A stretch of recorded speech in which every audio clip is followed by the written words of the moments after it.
Donc, premièrement, on a eu pendant les 2 jours passés un atelier de validation d'un ensemble d'études qui avait été commandité afin de nous permettre de mieux cerner les implications du projet d'établissement de l'Union douanière harmonisée CEAC-CEMAC. Et donc, il y a 3 études que nous avions demandées, dont les rapports nous ont été restitués pendant cet atelier. La première étude, c'était l'étude de l'impact du projet de tarif extérieur commun harmonisé CEAC-CEMAC. Vous savez, dans une union douanière, tous les États sont tenus d'appliquer le même tarif douanier. Et cela est une réforme majeure qui peut avoir des implications pour les économies des États. Parce que à partir du moment où ils appliquent le même tarif extérieur commun vis-à-vis des marchandises qui viennent des États tiers, cela peut impacter leurs recettes internes, cela peut avoir une incidence sur la consommation, sur les entreprises, sur le bien-être des consommateurs. Donc c'était nécessaire, comme nous l'ont demandé les ministres sectoriels lors de la validation du projet de tarif extérieur commun, de faire une étude d'impact pour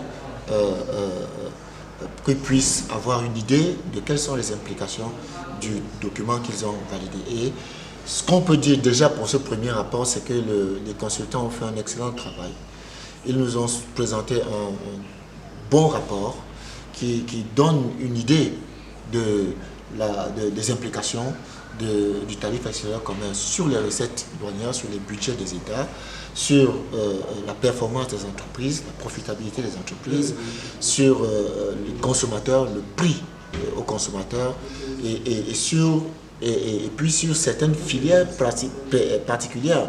Les consultants nous ont fait un focus sur de l'implication du tarif extérieur commun sur le secteur agro-industriel. Et globalement, on a noté que le tarif extérieur commun est un instrument assez performant qui va avoir une implication sur le budget des États. Il y aura un accroissement des recettes des États qui va protéger l'industrie locale, qui va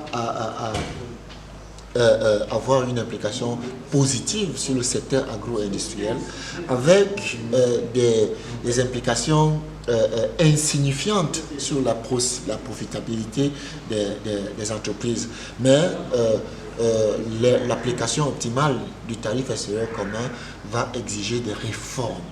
Il va falloir que les États mettent en place des réformes pour appuyer le secteur industriel, pour appuyer les petites et moyennes entreprises, en tout cas de manière générale pour rendre plus performant le secteur productif, améliorer la qualité de l'infrastructure parce que cela génère des coûts, lever les barrières non tarifaires pour fluidifier la circulation des marchandises. Ça, c'était la première étude.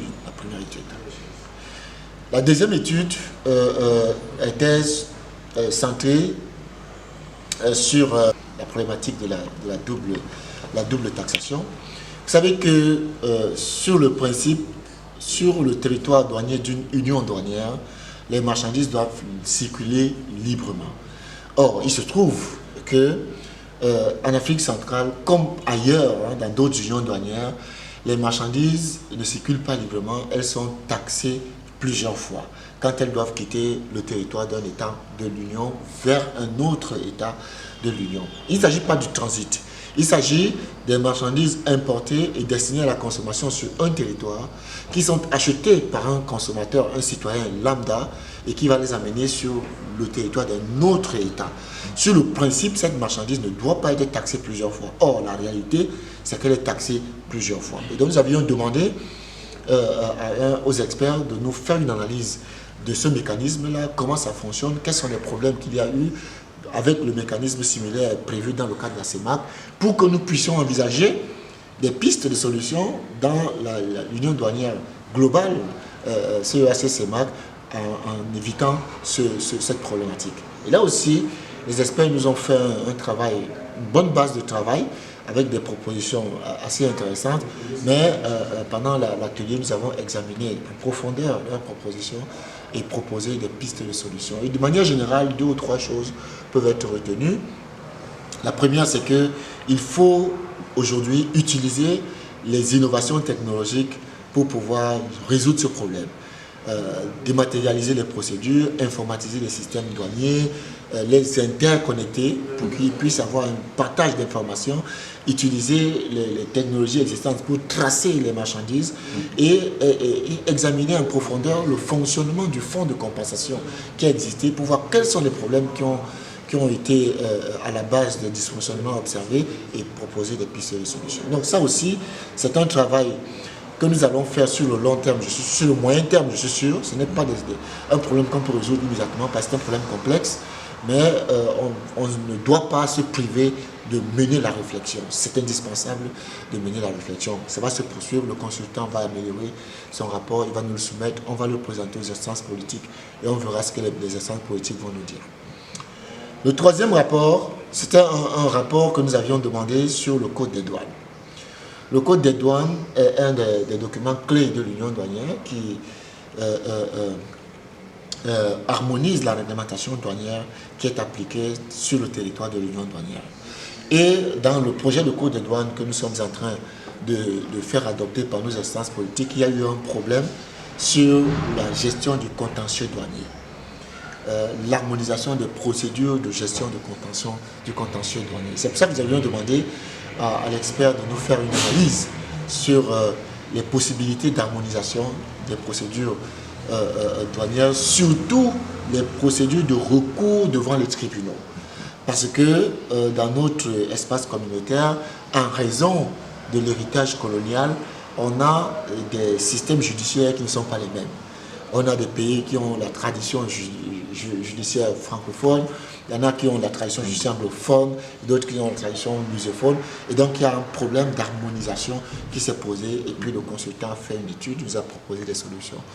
On a examiné ces solutions et on lui a fait des recommandations. Il va améliorer son rapport et il va nous soumettre un projet de rapport amélioré. Globalement, les études sont de bonne qualité et on espère que les produits finaux, au terme de notre examen initial ici, vont être de bien meilleure qualité.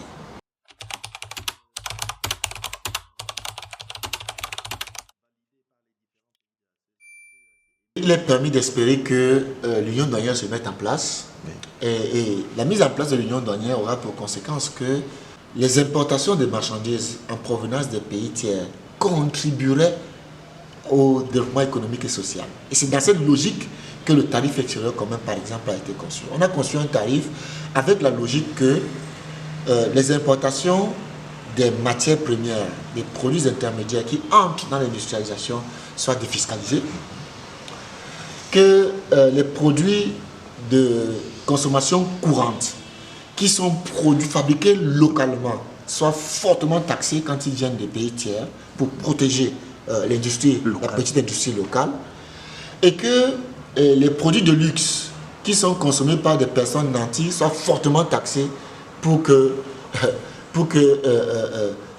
les recettes douanières soient payées par ceux qui ont beaucoup d'argent. C'est un peu la logique du texte. Donc si ça entre en vigueur, ça aura une implication sur le bien-être général de la communauté.